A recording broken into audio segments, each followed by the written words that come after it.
Kalau kita paham betul penyebabnya, kita bisa buat kebijakan supaya trough-nya nggak terlalu Iya, dalam. palungnya nggak dalam banget ya, lebih rendah. Palungnya. Sudah langsung recovery. Sudah recovery. Kalau kita hanya bicara modal saja, sebetulnya yang bermain di sini siapa? Iya, Pemerintah, iya. oke, sebagian ada Iya, investasinya ya. Tapi jangan lupa yang terbesar ini kan swasta. Iya. Implikasi fiskal ini. Iya. Jadi kalau kita jor-joran saat ini, Defisit, ngutang. defisit, tidak memperhatikan sustainability fiskal, Iya. perimbangan keuangan pusat dan daerah, Iya. ya, transfer ke daerah lambat Iya. atau terlalu kecil dan sebagainya. Ini dampaknya itu jangka panjangnya hancur gitu. Iya. Jadi kalau Pak Awalil pesimis ya, saya bisa membaca pesimisme Iya, itu, artinya iya. merasakan itu. Iya. Tapi mudah-mudahan Iya, itu adalah jangka sangat pendek atau jangka pendeknya. Ya.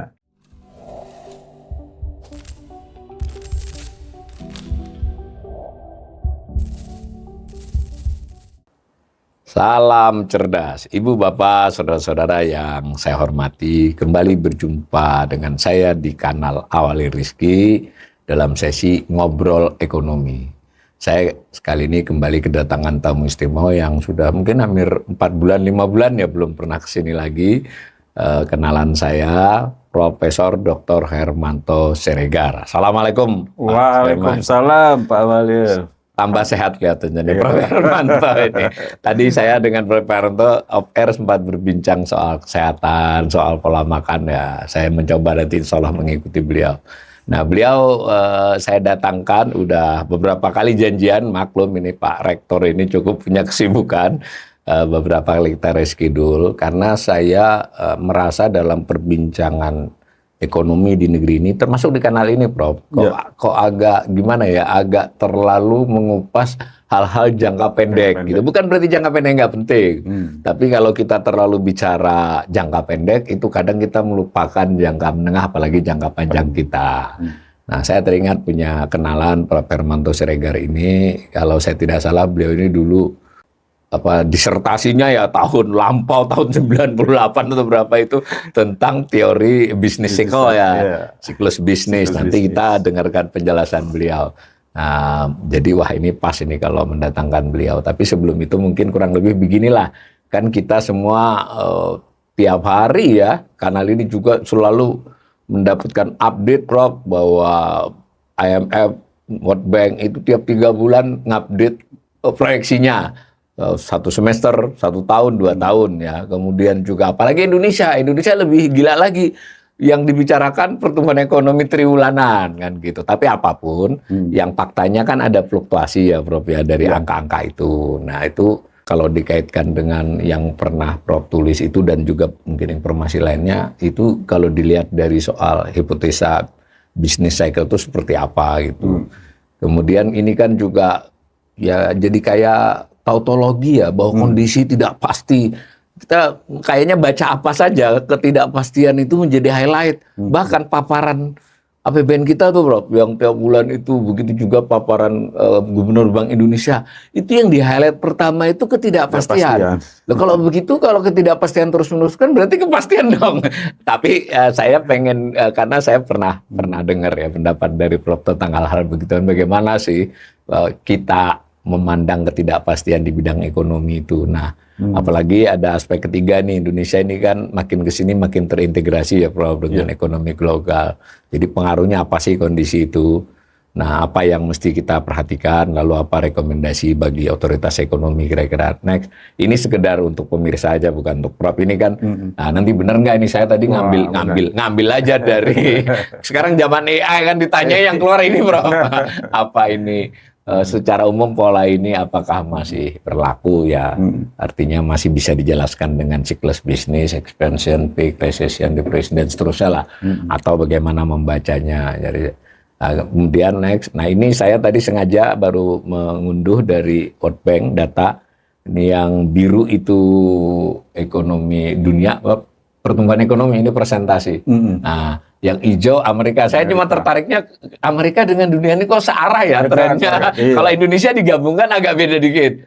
Jadi ini apa sih penjelasannya? Apa penjelasan kok bisa begini? Ya next lalu, nah ini ekonomi Indonesia. Kayaknya ya ada sih fluktuasinya, tapi belakangan ini kok kayaknya stuck aja tuh di situ. Ada soal deindustrialisasi juga. Nah, kira-kira itu latar belakang pembicaraan kita, tapi pemirsa, sekali lagi kanal ini lebih bersifat literasi ya. Mudah-mudahan dari para pakar yang kita datangkan, kita memperkaya pengetahuan, informasi. Karena terus terang saya yang punya kanal ini saja kadang khawatir juga, termasuk kanal saya, Prof, terlalu memberikan para pemirsa itu insight-insight yang terlalu jangka pendek, terlalu kadang tidak bisa membedakan yang penting dan tidak penting kalau menjadi rutinitas. Sehingga kita perlu, kemarin sebelum ini saya mengundang Dr. Sarkawi juga bicara pemenang Nobel itu, juga dengan maksud itu, dengan maksud ya mari kita lihat pemenang Nobel itu menjelaskan apa ada negara yang tumbuh cepat, ada yang nggak cepat, tapi tidak dengan investasi triwulan ini, tidak itu pembicaraannya, tapi inovasi misalnya kayak artinya creative destruction. Nah, kira-kira ke sana. Jadi kita minta tolong Prof jelasin dulu apa sih penjelasan tentang teori bisnis cycle itu. Ya, terima kasih Pak Awalil, netizen yang saya hormati semuanya. Jadi saya sebetulnya senang banget kalau ngobrol-ngobrol sama Pak Awalil ini karena banyak informasi. Jadi memang siklus bisnis itu teori yang sebetulnya sejak lama sudah ada. Ya, terutama setelah terjadinya the Great Recession di Amerika maupun dunia. 2930 ya, pertama dulu. Ya, orang semakin concern dengan gejolak perekonomian. Jadi dia membentuk siklus itu menunjukkan gejolak. Ekonomi itu kalau dia mati, kadang-kadang dia bagus, terus mencapai puncak dia akan turun. Nah, orang awam bilang everything's up must come down. Sesuatu yang kalau udah di atas itu akan turun. Ya gitu juga presiden, gitu juga gubernur. Gitu, ya. Itu hukum alam. Hukum alam. And everything's down must go up gitu. Suatu yang dia turun nggak pernah terpuruk terus. Suatu saat dia juga akan naik gitu. Sehingga muncullah grafik yang tadi seperti grafik sinus kosinus itu betul. Yang seperti ini itu. Jadi hukum alam satu. Yang kedua, kira-kira apa yang menyebabkan dia tuh naik dan apa yang menyebabkan dia turun? Ini sesuatu yang sangat penting. Kenapa? Kalau kita mengetahui yang menyebabkan dia turun, lalu itu kita pengaruhi, turun, tapi turunnya yang terlalu dalam. Oh, jadi siklusnya tetap berlangsung, tapi tidak terlalu dalam. Turun, durasinya jangan sampai 2 tahun, cukup aja 2-3 triwulan misalnya. Atau kalau dia pas naiklah agak lama dikit, jangan 2 tahun, naiklah sampai 7 tahun. Terus naiknya jangan segini, kalau bisa segini. Jadi artinya ada potensi bagi pengambil kebijakan ya untuk mempengaruhi supaya gejolaknya lebih ke arah yang kita inginkan. Gitu. Gelombangnya itu sesuai dengan keuntungan lah ya. Sesuai dengan keuntungan. Jadi kalau zaman dulu siklus bisnis itu sering juga disebut dengan konjungtur ekonomi. Konjungtur itu gejolak. Ya. Jadi ada yang mengatakan satu kalau dia naik, turun, terus kembali ke posisi semula, ini satu gelombang. Kalau kita belajar fisika satu gelombang itu ada yang 50 tahun ya, siklus Kuznets, ada yang 20 tahun gitu ya. Kalau zaman Pak Habibie ya, waktu itu 7 tahunan. 7 tahunan. Ya tergantung mengamati gelombangnya gelombangnya. Iya, jadi itu terkait dengan yang tadi pengantarnya Pak Awalil. Jangan kita hanya membicarakan sesuatu itu jangka pendek atau sangat pendek. Karena kalau kita mau membahas sesuatu, kalau kita mau mendiskusikan sesuatu, seharusnya, seyogianya satu gelombang minimal. Karena tadi kalau kita hanya bicara jangka pendek, sampai sini aja belum tentu, ya. Atau nanti kalau dia mau turun, jangan-jangan turunnya lebih dalam, gitu. Ya, bisa kehilangan momentum untuk menaikkan, dan kita tidak siap ketika dia turun. Ya. Kira-kira begitu ya kalau jangka pendek, Prof. Betul sekali, Pak. Jadi kalau dulu yang menyebabkan konjungtur tadi, naik turunnya perekonomian tadi itu simple. Karena perekonomiannya juga simpel, ya. Mungkin mohon izin saya merujuk surat Yusuf ya, surat Yusuf dalam Al-Quran ya. Di surat Yusuf ayat 43 ada kisah ya, kisah di mana raja zaman itu disebut Rayyan bin Walid namanya ya. punya mimpi. Dia ada mimpi 7 ekor sapi yang gemuk dimakan oleh 7 ekor sapi yang kurus. Ada 7 butir gandum yang hijau, bernas, berisi. Di sampingnya ada yang kopong, yang kosong, yang kering. Ini apa ini? Takwilnya gitu. Kalau zaman dulu nggak ada ahli ekonometrika. Nggak ada ahli ekonometrika. Nggak ada data, nggak ada ahli ekonometrika. Soalnya belum ada laptop juga. Nggak ada laptop juga. Ya, jadi data juga belum tercatat. Jadi dipanggil takwil mimpi, penakwil atau penerjemah mimpi. Nggak ada yang ngerti ini apa nih, misteri ini. Sampailah beritanya kepada Nabi Yusuf, ya, yang waktu itu di penjara. Kemudian Yusuf ini salah satu mukjizatnya adalah bisa membaca apa yang akan terjadi dari suatu mimpi gitu. Nah, kemudian di dalam surat Yusuf juga di ayat 47 ya, itu dikatakan bahwa 7 sapi yang gemuk dimakan sama yang kurus itu artinya akan ada suatu masa paceklik. Kembali ke bisnis cycle, itulah kondisi yang tadi trough tadi. Jadi pada waktu terjadi paceklik ya, yang sehingga 7 ekor sapi yang gemuk dimakan sama yang kurus. Itu kejadiannya di sini tuh, trough.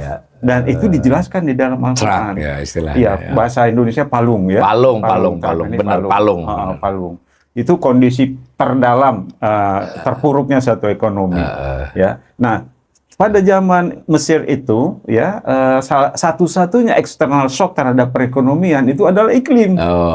Perekonomian juga adalah pertanian, dalam arti luas termasuk peternakan. Hanya pertanian dan perdagangan ya, hanya dua. Perdagangan juga sederhana ya. Sederhana kan. Jadi di 47 itu dikatakan stok apa yang ada akan dimakan di situ. Jadi kalau kita berada dalam masa-masa sulit, depresi ya, sampai kepada palung ini ya, maka memang harus spending, harus belanja. Simpanan ataupun persediaan berupa sapi gemuk itu memang harus untuk menyelamatkan. Yang penting manusianya dulu. Gitu. Kemudian di ayat 48 itu adalah bercocok tanam seperti biasa. Itulah tadi gandum tadi. Gandum tadi itu harus tetap ada yang bernas, yang dijaga supaya bisa jadi bibit. Ya, itu jangan dihabiskan untuk makan semua gitu. Ya, jadi ini adalah manajemen persediaan. Ya. Jadi Bulog itu ya idenya udah ada sejak zaman Nabi Yusuf dulu sebetulnya. Jadi itu ditanam, bercocok tanam seperti biasa. Nanti setelah itu masuk ke 48, ya itu nanti akan bangkit ke sini, dia akan naik ya. Di ayat 48 dikatakan setelah itu nanti perekonomian itu akan baik, ya, akan menjadi lebih makmur dan sebagainya. Ini apa? Ini ekspektasi. Jadi harapan ya. Harapan ya. Jadi kita sebagai pengamat, apalagi sebagai pengambil kebijakan, jangan cuman bicara data saja atau masalah-masalah saja, harus ada ekspektasi. Tapi ekspektasinya nggak ngarang. Ekspektasi yang memang ada hitungannya. Berdasarkan hitungan gitu. Oleh karena itu nih, kalau saya sebagai umat Islam ya memegang ini sebagai suatu petunjuk gitu ya. Nah, kembali ke pertanyaan Pak Al tadi, kira-kira faktor-faktor apa gitu ya yang mempengaruhi itu. Memang seperti dikatakan paling sederhana itu adalah faktor alam. Tetapi ini sebetulnya kontekstual. Memang makin ke sini ya makin banyak variabelnya, eksternal shocknya. Terakhir yang kita lihat adalah kebijakan Trump gitu ya. Itu jadi eksternal shock ya. Itu jadi eksternal shock bagi setara dengan bencana alam. Setara dengan bencana alam. 2008-2009 global financial crisis karena subprime mortgage di Amerika. 97-98 kita lihat di Indonesia ada krismon karena krisis moneter mata uang dari Thailand yang menyebar gitu. Jadi makin lama memang makin kompleks. Nah, kita harus punya mitigasi terhadap berbagai hal yang mungkin menjadi sumber bencana. Dan tetap harus berusaha memahami siklusnya ya. Kita ini pada posisi apa? Yang mana? Pada posisi yang mana? Misalnya kita sudah memahami katakan posisi kita itu udah di sini, Iya, ya. iya. Kalau kita paham betul penyebabnya, kita bisa buat kebijakan supaya trough-nya nggak terlalu Iya, dalam. palungnya nggak dalam Nggak banget dalam ya, sekali lebih rendah. palungnya. Sudah Gitu. langsung recovery. Sudah recovery, Iya. nggak perlu 2 tahun, misalnya 2-3 Iya. bulan dia udah naik. Iya, iya, iya. Atau pada saat kita itu masuk ke ekspansinya ini peak-nya itu bisa lebih tinggi. Iya, lebih tinggi dan lebih lama. Masanya lebih lama. Itu dipengaruhi oleh kebijakan. Tapi kalau kita nggak paham, sehingga menghasilkan kebijakan yang salah, ya seharusnya dia naik, dia di sini udah turun gitu. Atau sebaliknya ini sebenarnya kita sedang mengalami turun meskipun belum ke palung, kita malah seolah-olah sedang ekspansi. Kebijakannya itu malah bisa memperparah ya, Bro. Memperparah, makin ya dalam harusnya nyimpen, menahan, malah dipakai. Itu ya jadi. Nah, kalau dalam perkembangan teori ekonomi, Prof, yang ada itu apa saja yang dikenal umumnya? Yang itu kan tadi penjelasan Prof tadi berarti siklus ini disebutlah hukum alam. Cuma memang terkait dengan masing-masing negara atau ekonomi dunia itu ada berbagai faktor yang menyebabkan ini. Kalau gambar kan menyederhanakan seolah-olah sama, tapi sebenarnya dia gelombangnya bisa beda-beda ya, kayak curah hujan juga lah kan, bisa begitu. Nah, gunanya memahami pola ini kan untuk mitigasi kalau dia bersifat turun, kemudian mengambil chance, kesempatan ketika dia kita duga akan ekspansi kan begitu. Nah, ada beberapa teori sih yang umum dikenal di teori, kan Prof dulu buat disertasi. Nggak apa-apa teori lama, Prof. Kadang ini pemirsa saya ini terus terang sebagai ekonom juga ada mulai kesel ini orang seolah-olah nggak ada teori ya, padahal kan yang bilang nggak ada teori itu dia terjebak teori yang lama banget kan. Lebih bagus kita kenali aja lah. Gimana, Prof? Antara lainnya contoh-contoh aja. Contoh yang paling mutakhir ya, yang terjadi kita juga menyaksikan itu adalah karena suatu kebijakan. Kebijakan, jadi kita sekarang semakin terintegrasi, kebijakan yang dibuat negara besar di luar sana ya, itu dengan cepat transmisi atau menjalar ke kita. Pengaruhnya itu sangat terasa. Yang kedua, tidak hanya kebijakan seperti kebijakan tarif tadi, ada juga namanya monetary business cycle. Monetary business cycle. Ini yang disebabkan oleh kebijakan moneter yang katakanlah bagus di suatu sisi atau bagus suatu negara tapi buruk bagi yang lainnya. Makanya perlu ada koordinasi moneter itu ya, supaya menghindari terjadinya sesuatu yang menjadi adverse ya terhadap perekonomian kita. Yang ketiga, yang faktor alam ini tentu adalah satu tadi iklim. Tetap pengaruh ya sampai sekarang ya kan. Seperti sekarang, kenapa kita atau negara-negara dunia ya itu memperhatikan ketahanan pangan lagi, karena ada gangguan iklim global. Sehingga pentingnya external shock iklim ini sama pentingnya dengan pada zaman Nabi Yusuf gitu kan. Menarik ini ya, kita kembali lagi pangan ini menjadi sangat penting ya, Bro. Betul, Pak. Pemirsa, kalau saya tangkap dari penjelasan Bro tadi kan bahwa ini soal alam ini dahulu yang paling besar pengaruhnya terhadap siklus bisnis tadi. Mungkin berangsur-angsur ketika ada perdagangan yang lebih luas, industrialisasi, investasi, maka yang berpengaruh terhadap siklus itu tidak hanya alam, tapi banyak. Bisa arus investasi, ya termasuk penjajahan kan, itu kan termasuk mempengaruhi. Kemudian ketika ada perkembangan pasar modal, pasar uang yang lebih kompleks ya di 30-40 tahun terakhir, maka kebijakan-kebijakan moneter tentang uang beredar di suatu negara yang kuat seperti Amerika itu pengaruhnya terhadap siklus bisnis dunia dan juga kepada negara seperti Indonesia. Nah, boleh nggak saya contohin itu misalnya kayak tindakan The Fed? Karena tadi kenapa saya tadi ngambil Amerika tadi, kok seolah-olah mereka searah atau malah Amerika yang mempengaruhi siklus itu. Apa benar ada kemungkinan itu dari misal ketika The Fed itu quantitative easing, ketika The Fed itu tapering off atau pelan-pelan mau ketat itu pengaruh. Gimana Prof menjelaskannya itu secara umum lah? Benar nggak itu bahwa memang Amerika itu terutama kemarin-kemarin kita nggak tahu ke depannya, kebijakan moneternya itu sangat berpengaruh terhadap bisnis cycle ini. Iya, jadi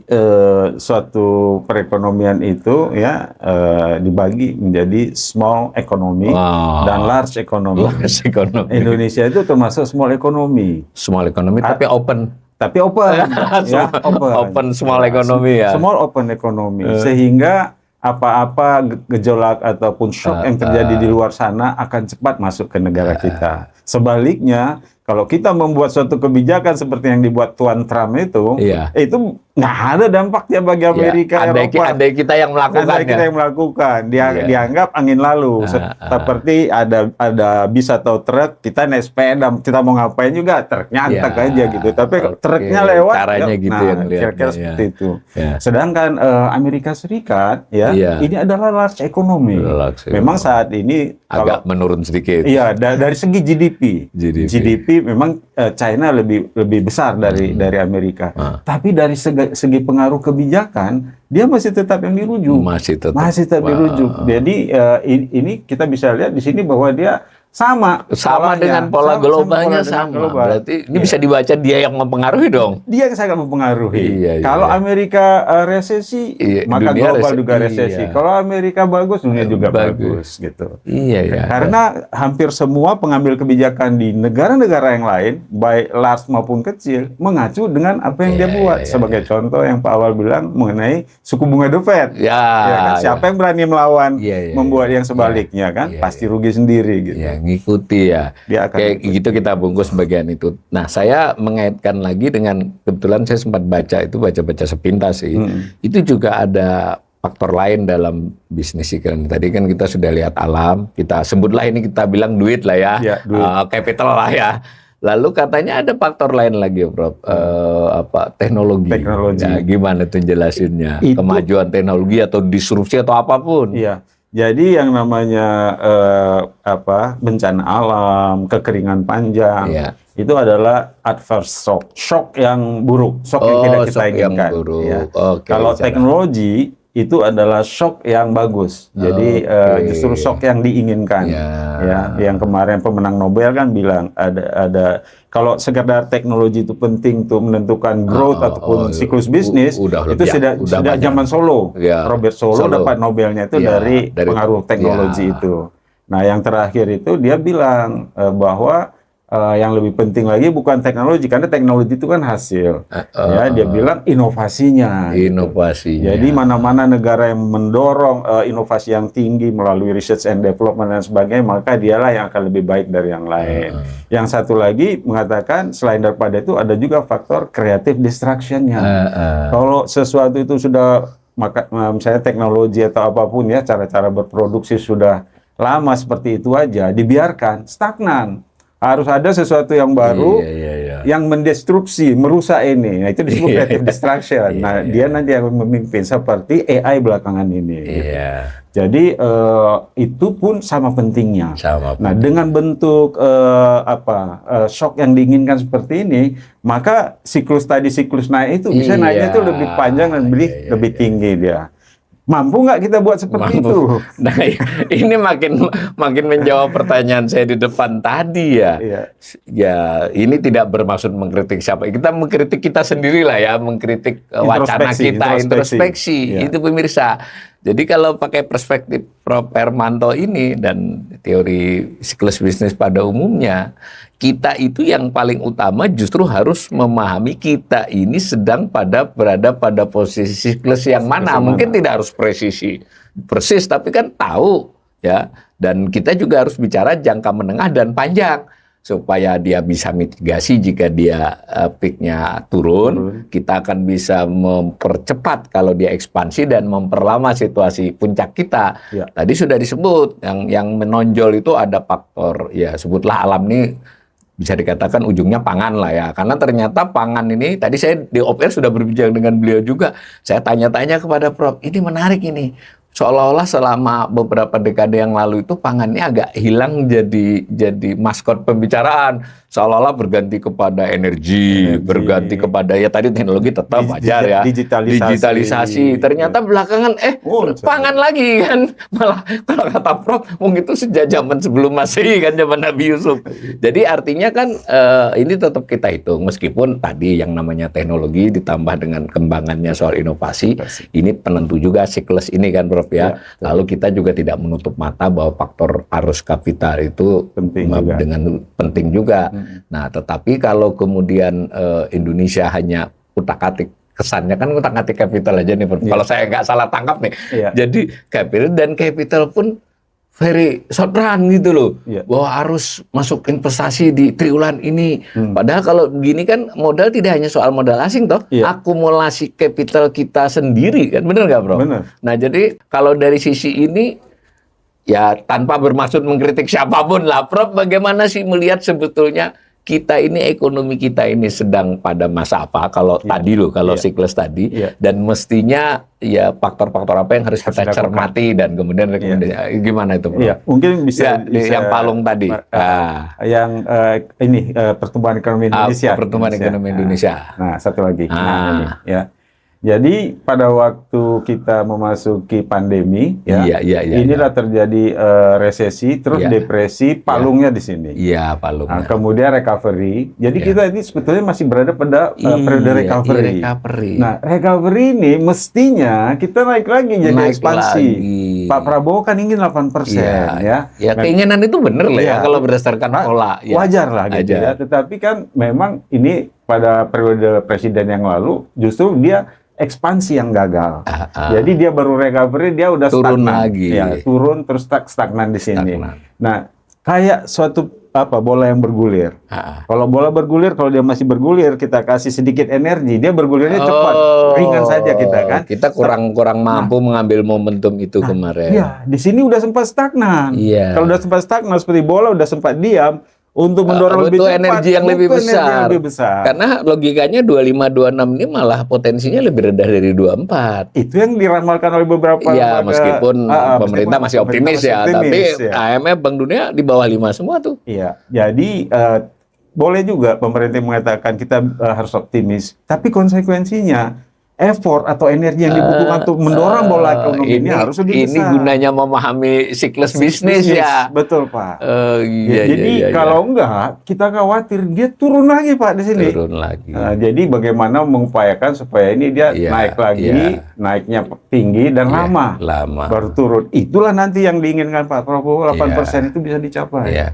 Kalau ini kan saya sempat juga baca di balik yang salah satu variabel selain modal tadi kita belum bicarakan itu adalah tingkat pengerjaan ya, tingkat pengangguran sebaliknya. Artinya kan di masa-masa ekspansi dan puncak itu kan nyaris terjadi full employment kan begitu ya Prof ya, pengerjaan penuh. Nah pada saat dia turun kan disitulah tingkat pengangguran atau pengangguran terselubung ya. Sebenarnya kita mau tidak mau nih pemirsa, karena ini udah berkali-kali mengulas Prof. Jangan hanya memakai angka TPT, tapi juga kondisi-kondisi pekerjaan lainnya. Karena banyak orang yang ya kerja tapi pekerjaannya semu. Cuma 3 jam seminggu misalnya. 3 jam hasilnya. Nah maka kan berarti itu beriringan ya Prof ya, antara kita memahami itu untuk mendorong itu. Nah, saya juga merasa itu, Bro. Bener nggak nih kesan saya? Silakan dikomentari. Selain agak sedikit kurang tepat kayaknya otoritas melihat bahwa ini situasinya harus diakui dulu. Kan ini kan bagaimana kita berekomendasi itu kan harus ada rasa toh. Kalau kita tadi Prof mengatakan bahwa kita ini sebenarnya sempat kehilangan momentum yang harusnya kita bisa sampai 6 atau 7 kemarin habis COVID. Saya aja dulu sempat meramal Prof, habis kita itu kita bisa 7 nih. Ternyata hanya 5,37 turun lagi. Nah, tapi yang sudah berlalu kan kita nggak bisa ini. Nah, yang ke depan. Nah, ini kan peaknya sedang landai bahkan cenderung turun. Nah kalau mau didorong kan itu kaitannya tadi dengan kapital, dengan tenaga kerja, bahkan tadi dengan teknologi, dengan ini. Nah kira-kira kita masih ada kesempatan nggak, Prof? Atau harus disadari dulu bahwa ini kita sebenarnya peaknya sedang peak turun? Menurut ini pendapat aja, Prof. Kita kan terserah aja pengambil kebijakan urusan mereka. Jadi kita sekarang tuh fasenya itu kalau menurut saya berada pada fase stagnan. Oke. Tapi stagnannya bukan dalam pertumbuhan yang negatif ya. Pertumbuhannya tetap sekitar 5%, tapi stagnan di situ. Ya, belum sampai suka ya. Tidak, dia belum negatif. Artinya belum resesi. Belum resesi ya. Tapi itulah tadi yang Pak Awalil katakan, kita sebetulnya kehilangan momentum. Ya, dalam fisika itu juga ada yang namanya momentum. Iya. Jadi kalau massa dikali dengan kecepatan ya, jadi kan momentum. Kalau kecepatannya udah 0 ya kan, massa yang dibutuhkan untuk menggerakkan dia itu kan udah luar biasa besar seharusnya gitu ya, dibutuhkan energi yang sangat tinggi lah gitu. Mumpung dia masih bergulir, dorong lagi yang kencang seharusnya. Jadi masih bisa nih ya sebenarnya. Masih bisa. Jadi tapi begini, kalau saya ya bagus dengan Menteri Keuangan yang baru, oke lah, ada harapan ya, memberikan harapan, dan harapan itu harus dijaga dengan apa? Harapan itu harus dijaga dengan ada sesuatu yang real yang dirasakan di lapangan. Yang tadi katakanlah kalau kita bicara makro saja, tapi mikronya kita lihat tidak terdampak. Misalnya unemployment betul-betul turun, kemiskinan turun, kesenjangan jadi lebih baik atau dia inklusif. Ini yang akan membuat tadi dia akan bergerak terus ke atas. Jadi makro, kalau tidak ada mikro, kalau kita bilang itu makro itu.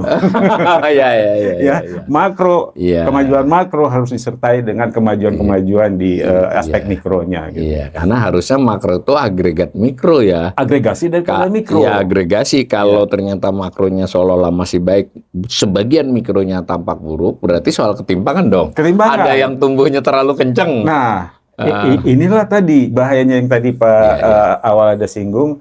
Bagaimana dengan modal? Modal itu penting.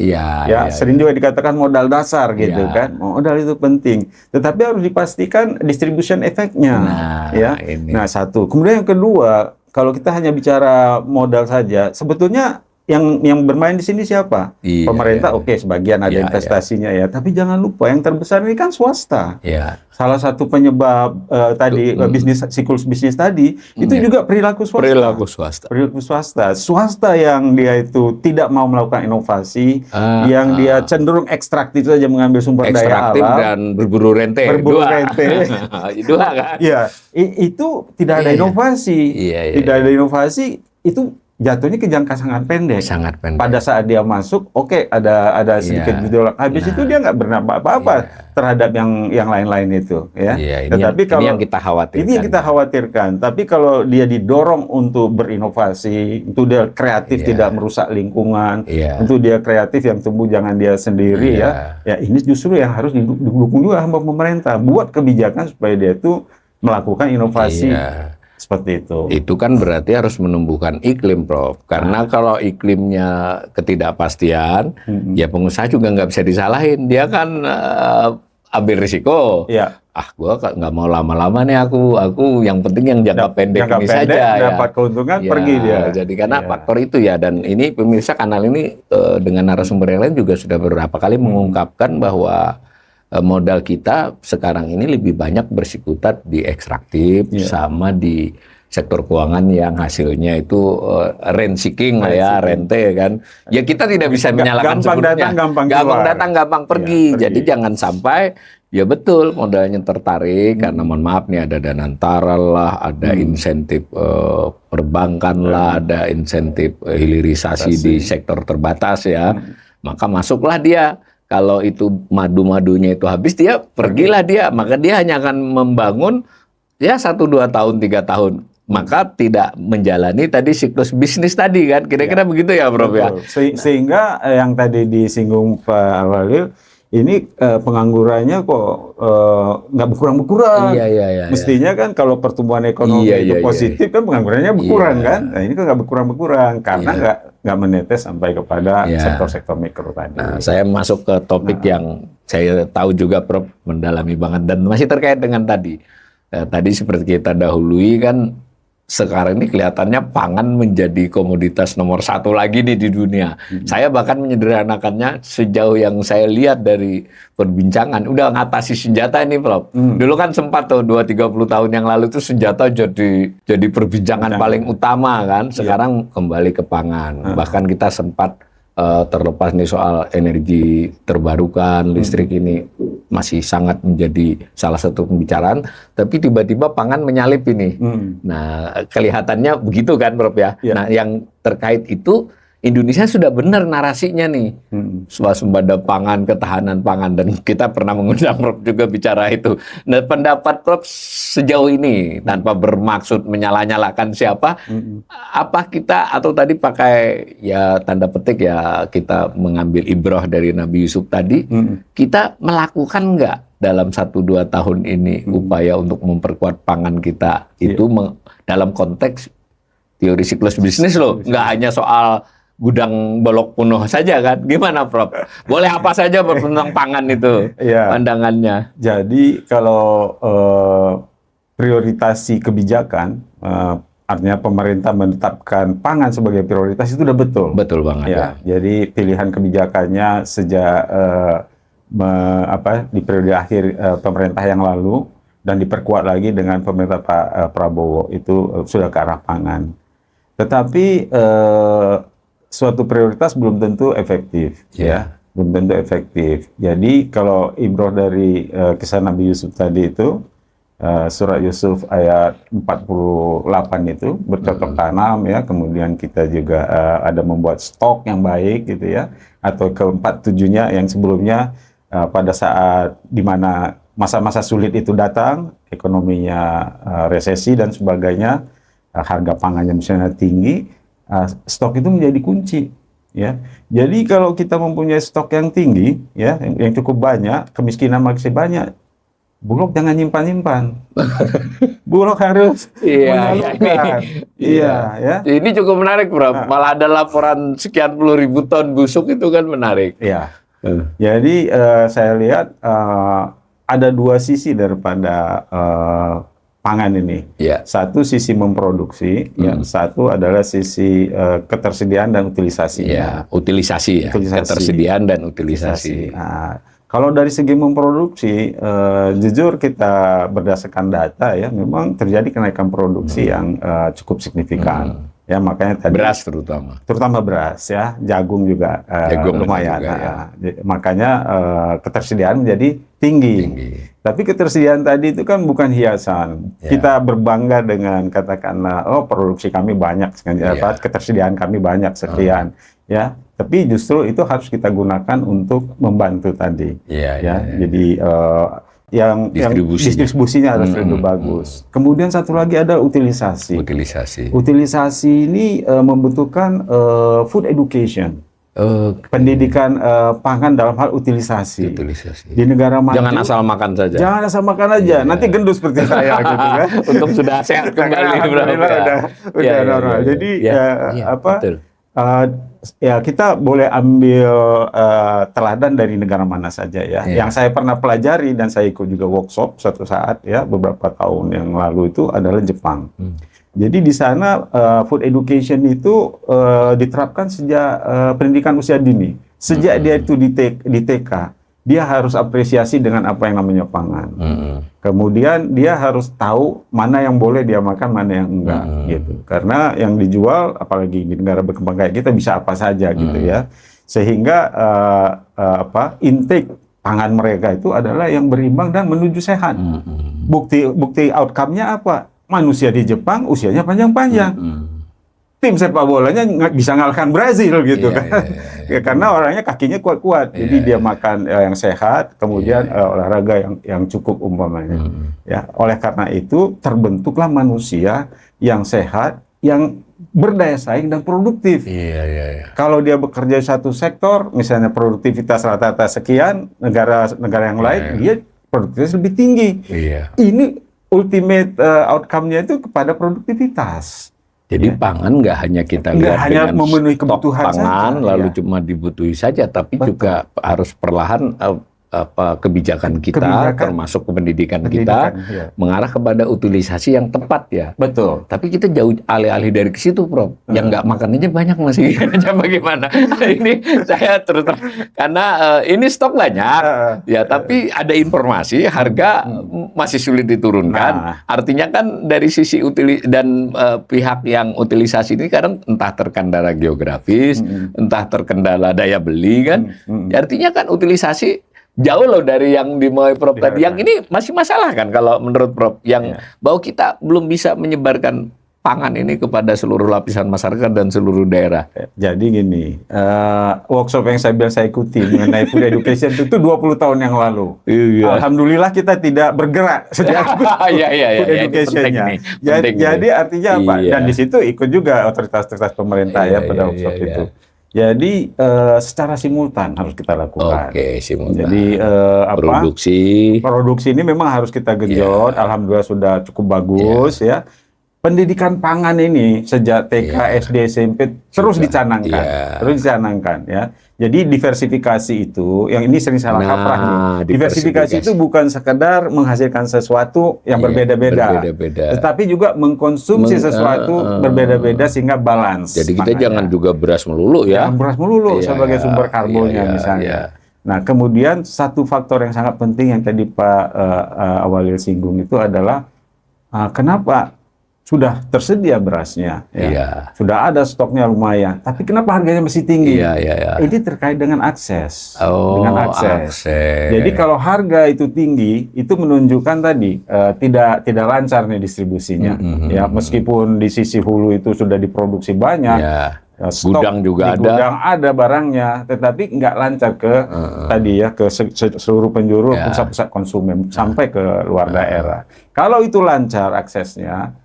konsumsi sekian, produksi sekian, ketemu, dia nggak tinggi gitu. Harga normal. Tapi kalau yang dari segi barang yang tadi menjadi ketersediaan atau stok itu tidak sampai ke sasarannya, itulah yang membuat dia jadi tinggi. Ini saya perdalam Prof yang soal utilisasi yang sehat tadi. Jadi sebetulnya kan kita sudah menangkap juga ini ya, bahwa kita kecukupan pangan, ketahanan pangan, utilisasi yang baik, distribusi yang baik, terakses oleh semua lapisan, lalu sambil bersamaan edukasi nasional melalui lembaga pendidikan formal maupun melalui instrumen apa saja, membuat masyarakat sejak kecil makan yang sehat dan terdiversifikasi. Kaitannya adalah dengan kualitas SDM ya. Yang karena kualitas SDM kan nggak hanya pendidikan, tapi kesehatan dan produktivitas dia seperti itu. Nah, kalau dikaitkan dengan teori siklus bisnis tadi, ini kan sumber daya semua nih untuk kita memperoleh kesempatan untuk tumbuh luas ya. Karena ini saya kira harus benar-benar digarisbawahi ini Prof. Dan sebenarnya berdasarkan itu Anda ya pemirsa ya, MBG itu memperhatikan ini dengan lebih cermat, termasuk mendeteksi, memetakan kondisi-kondisi lokal, ini bisa disinkronkan dong Prof. Yang saya baca itu adalah Pak Prabowo pengennya seperti itu. Jadi bagaimana anak-anak dari, mohon maaf, keluarga yang kurang lah dari ekonominya mendapatkan pangan yang bergizi kan. Pangan yang bergizi minimal 1 kali 1 hari pada waktu dia siang hari gitu. Jadi meskipun sumber daya yang dibutuhkan, sumber daya fiskal untuk itu sangat tinggi, sebetulnya kalau dia efektif bisa dinikmati dengan baik, yang masuk sebagai asupan pangan berkualitas ya, nggak apa-apa juga gitu ya. Bisa jadi sumber pertumbuhan di masa mendatang. Ya, seperti zaman dulu zaman Pak Harto ya, buat SD Impres di mana-mana, orang mikir kok proyek bangun SD gitu ya. Ada kritik seperti itu, tapi ternyata Benarji Duflo pemenang Nobel mengatakan Indonesia belakangan ini bisa seperti gara-gara itu gitu kan. Nah, jadi program MBG itu adalah suatu hal yang bagus ya, tetapi delivery-nya, kontennya itu harus diperbaiki. Delivery mekanismenya masih buruk ya, bisa dikatakan lah begitu. Misalnya begini, kalau kita perhatikan di beberapa negara ya, di Amerika juga, di Jepang juga ada, di India juga ada yang melakukan menyediakan pangannya itu adalah soal sekolah, sekolah gitu jadi ya. Kualitasnya lebih bisa dijaga ya. Lebih bisa dijaga dan sesuai dengan kebutuhan sekolah itu. Iya, Jadi misalnya kalau di negara yang sudah lebih maju ya satu kelas itu beragam. Iya. Misalnya di situ ada yang berasal dari keluarga mampu, dikasih gratis nggak mau dia, nggak mau dia gratis. Iya, benar-benar. Malu dia gratis ya. Jadi dan mereka memang fair. Yang mampunya membayar $1 atau $0,50 silakan membayar itu. Yang tidak mampu sama sekali ya gratis. Satu. Manajemen oleh sekolah misalnya berarti sekolahnya kan harus dipersiapkan juga ya, daripada kita mempersiapkan sesuatu yang di luar yang nggak bisa kita kontrol. Yang kedua sebetulnya pangan yang disediakan itu hendaknya adalah yang berasal dari petani lokal, petani setempat. Sehingga kalau keluar uang ke sini untuk menyediakan ini, yang menikmati itu adalah petani setempat. Ya, petani sapi perahnya untuk susunya, ya, untuk dagingnya dan sebagainya. Jadi itu salah satu yang mungkin perlu dipikirkan mekanismenya ke depan. Ya, jadi MBG itu idealnya kalau melihat pembicaraan kita ini harus dikaitkan dengan strategi ketahanan pangan kita ya, Prof ya. Ini connect langsung dengan yang Pak Awalil katakan di depan tadi, jangan hanya jangka pendek. Kalau jangka pendek, ya, ini target habis. Mau berapa juta orang realisasi apa? Itu yang saya khawatir, Prof. Minimal wacana kita ini agak terlalu memaksa dan makanya saya juga tidak ingin ribut-ribut. Setahun pemerintah sudah ngapain itu agak sedikit ini saya. Ya silakanlah bicara itu. Tapi karena yang penting itu kita ini sebetulnya punya plan yang mengarah ke jangka menengah panjang enggak ya seperti itu. Dan ini kembali ke topik kita siklus bisnis, pemahaman kita akan hal seperti itu kan membuat kita mengatur energi ya, Bro ya. Ini kita sebagai sebuah bangsa maraton ya, bukan sprint kan? Tidak sprint. Terlepas dari pemerintahan cuma 5 tahun, sebagai sebuah bangsa kita kan maraton. Jangan sampai kita mau menyelamatkan 5 tahun atau bahkan 1-2 tahun jabatan seorang menteri, kita mengorbankan maraton kita ya. Nah ini sudah pelajarannya sudah jelas tadi kan bahwa ada soal pangan yang harus kita jaga karena penduduk kita banyak. Kita juga harus mengatur arus modal kita agar ya tepatlah kita jangan bergantung ke asing, tapi juga tidak anti asing ya, Prof ya. Tapi kita juga tadi Prof menggarisbawahi arus modal itu juga harus menjamin pemerataan, semua orang dapat lah, bahwa orang yang besar dapat banyak itu sudah hukum alam. Tapi yang medium dan kecil jangan nggak dapat. Kan begitu ya, jangan nggak dapat. Istilahnya kan micro-based, makro-policy. Kebijakan makro berbasiskan di mikro-mikro ini. Terus tadi Prof juga menyinggung-nyinggung soal teknologi kan, artinya jangan sampai dunia usaha kita iklimnya membuat orang lebih banyak berbondong-bondong ke ekstraktif dan ke rente ya, ke sektor keuangan, tapi juga harus membangun pengembangan teknologi dan itu terkait tadi dengan generasi muda kita kan. Kalau dia sehat, dia pinter, cerdas, maka dia menjadi sumber-sumber perkembangan teknologi, sumber inovasi kayaknya masuk semua. Berarti teori Nobel ini benar, Bro, sebenarnya. Benar. Bisa dikaitkan dengan teori bisnis ini juga kan. Ultimate-nya, akhirnya, ujungnya adalah dia yang akan mempengaruhi gejolak atau konjungtur tadi. Tapi boleh dong saya kalau makin bicara begini agak pesimis, Bro. Bukan pesimis dalam arti putus asa ya. Artinya kok kayaknya itu strategi ekonomi kita. Sekali lagi pemirsa, pendapat saya ini tidak bermaksud menyalahkan siapa-siapa. Kan ini kita ya pemerintah, ya kita ekonom, ya masyarakat, ya dunia usaha, kan kita ini adalah sebuah bangsa ya. Kok saya merasa kesannya kita kok agak salah arah, Prof. Ini pendapat saya, pendapat Prof gimana? Jadi saya berangkat dari tamsil Pak Awalil tadi. Kita jangan seperti maraton tadi ya, kita di awal-awal ini pacu habis kencang ya, terus nggak ada tenaga, nggak sampai ke finish. Ini penting sekali. Ini implikasi fiskal ini. Jadi kalau kita jor-joran saat ini, defisit tidak memperhatikan sustainability fiskal, tidak memperhatikan perimbangan keuangan pusat dan daerah ya, transfer ke daerah lambat atau terlalu kecil dan sebagainya. Ini dampaknya itu jangka panjangnya hancur kita. Jadi harus seperti maraton tadi. Yang artinya apa? strategi. Kembali ke surah Yusuf ayat 48, ekspektasi itu pakai strategi membuatnya. Jangan di PHP dong. Jangan di PHP. Jadi kita ada capaian-capaian beberapa tahun terakhir umpamanya, kemudian kita katakan kita akan buat apa, strateginya jelas, ya. Kemudian pelaku pasar, masyarakat akan lihat, oh benar ini, terbentuk ekspektasi yang positif gitu. Nah, terkait dengan fiskal, jadi itu amat sangat penting sekali. Ya bagaimana katakan fiskal yang makin terbatas itu jangan sampai dia tidak sustainable satu, dan dengan jumlah yang sangat terbatas itu dia memberikan efek yang paling bagus. Yang berarti delivery atau implementasi setiap kebijakan kritikal tadi atau strategis tadi menjadi harus ditingkatkan. Ya diukur terus-menerus. Dan berarti juga, nah ada lagi Prof, ini kan dengan cara berpikir seperti itu sebenarnya komunikasi kebijakan ekonomi itu kan menjadi sangat urgent tuh. Ini aspek lain loh. Kebijakan kan komunikasi kebijakan ekonomi kalau pemerintah, Bank Indonesia, OJK pemerintah ada presiden, ada menteri-menteri kan begitu toh. Betul. Ini kan komunikasinya ini kan harus pas ya menurut saya. Gimana Prof itu? Ini kesan saya lagi, terserah Prof. Saya merasa ini komunikasi pertama terlalu searah. Jadi nggak ada ruang untuk feedback.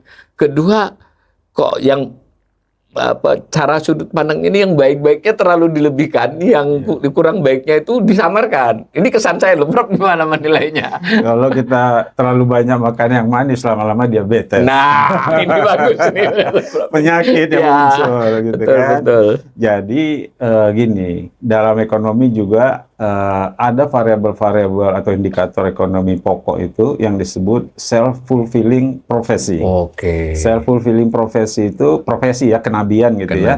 Itu kalau orang bicara, wah ini inflasi bakal tinggi contohnya, ya. Semua akan menyelaraskan tindakannya sehingga benar-benar inflasinya jadi tinggi gitu. Atau kalau misalnya, wah ini bulan depan nih kurs kita bakal anjloknya nih. Dan semua berpikir yang sama, terpengaruh oleh ucapan itu. Benar-benar mereka malah akan melepaskan mempercepat ramalan itu terwujud. Mereka cari dolar kan supaya wah nanti kurs jelek, akibatnya benar-benar akan anjlok, terdepresiasi. Jadi ini kuncinya atau kaitannya dengan komunikasi sangat tinggi. Jadi jangan sampai ekspektasi-ekspektasi liar atau katakanlah informasi-informasi yang nggak benar, asimetri tadi itu berkembang. Karena kalau ada ngeles atau menutupi tadi, pelaku ekonomi dunia itu tahu. Nggak usah dunia, Prof. Kalau pelaku bisnis yang besar-besar di sini emang bodoh kan. Paling yang agak bisa disamar-samarkan netizen biasa. Artinya apa? Itu tidak yang sesuatu yang half truth atau disamarkan. Itu tidak sekedar tidak berdampak positif terhadap ekonomi, itu terbalik gitu kan.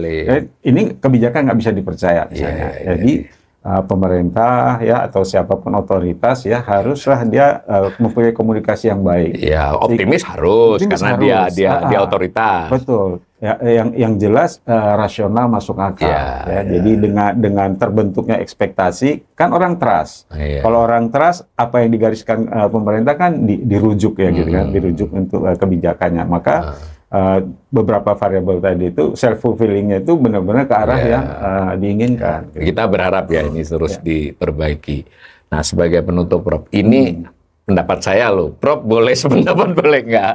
Karena tadi sudah kita bicara teori siklus bisnis toh, kita anggap aja teori siklus bisnis terlepas dari waktunya yang mungkin mulai berubah-ubah ya siklus waktunya, kemudian tinggi rendah gelombangnya juga berbeda, kemudian variabel-variabelnya makin kompleks, tapi tetap secara penalaran ini berlaku masih. Nah, saya berdasarkan penjelasan Prof dan beberapa ahli kanal ini menggali, saya kok merasa kita ini sedang peak turun, Prof, menuju truk. Ini pendapat saya loh.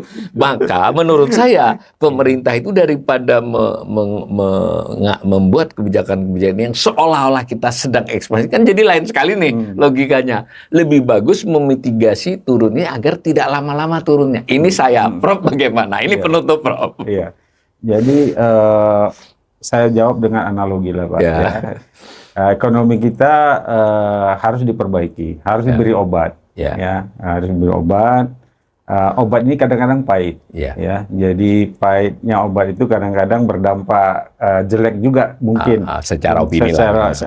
1-2 triwulan kalau masih ada penurunan ya. Kalau itu memang jelek, bilang aja jelek. Di depan itu kita akan menghadapi headwind. Jadi pesawat nggak bisa terbang lebih cepat. Ya. Jangan sesuatu yang misalnya ini bakal ada headwind, tapi pilot bilang, oh kita ada tailwind malah. Orang nggak siap kan gitu ya. Jadi tapi mitigasinya apa? Kemudian juga tadi harapan-harapan tadi, ekspektasi itu kan bisa dihasilkan dari adanya kebijakan yang bagus. Yang terasa inklusif tadi ya, menyertakan orang gitu. Jangan seolah-olah yang bisa searah dan yang bisa bikin ini hanya pemerintah aja. Porsi pemerintah di GDP kan nggak lebih dari 10%. Betul.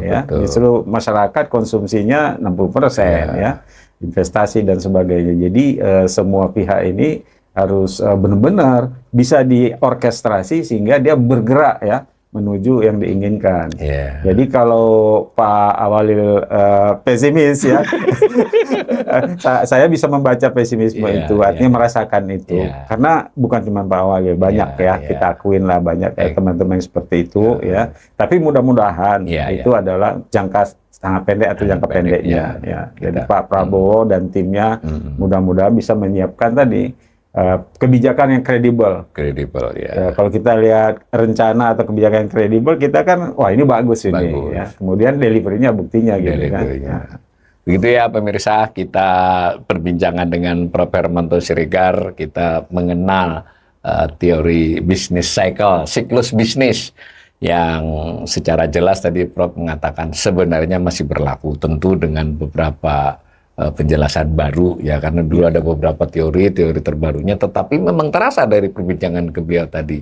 Nah, otoritas ekonomi dan sebetulnya juga pelaku bisnis ya, pelaku bisnis masyarakat semua juga harus, kalaupun tidak tahu teorinya, tapi secara penalaran, secara common sense, akal sehat itu kan harus menangkap sehingga melakukan kebijakan pribadi ya Prof yang sesuai. Jadi kalau kita merasa ekonomi ini, jangan bicara Indonesia nih, saya misalnya keluarga, wah ini ekonomi saya sekarang agak sedikit turun dan mungkin masih berlangsung 1-2 tahunnya, ya nggak usah kredit mobil, nggak usah kira-kira begitu lah, mengurangi bisa membuat kebijakan. Nah kebijakan kalau saya kemudian melihat ada peluang, saya sudah bersiap nih saving untuk tumbuh semacam itu. Dan harapan kita otoritas ekonomi juga memiliki perspektif yang sama dan menguntungkan buat kita seluruh rakyat Indonesia. Terima kasih Prof atas perbincangannya. Terima kasih Pak Wadim.